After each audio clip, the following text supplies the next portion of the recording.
శ్రీకృష్ణుడు అవతారం చాలించడానికి సమయం దేగర పడడంతో యముడు ద్వారక చేరుకున్నాడు.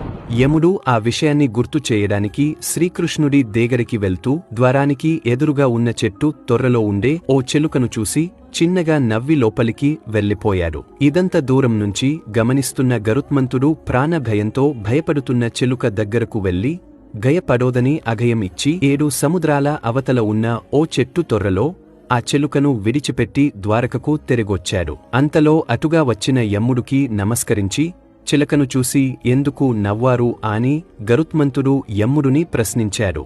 అందుకు యముడు చిన్నగా నవ్వి 7 సముద్రాల అవతల ఉన్న ఓ చెట్టు తొర్రలో ఉండే పాముకి కొన్ని క్షణాల్లో ఆ చెలుక ఆహారం కాబోతుందని, ఆ విషయం దాని తలరాతలో రాసి ఉందని, అది ఎలా సాధ్యం అని ఆ చెలుకను చూసి నవ్వాను అని యముడు గరుత్మంతుడికి బదులిచ్చాడు. దాంతో భ్రమ రాసిన తలరాతని భగవంతుడు కూడా మార్చలేడని అంతకుముందు శ్రీకృష్ణుడు చెప్పిన విషయం గరుత్మంతుడికి గుర్తుకు వచ్చింది.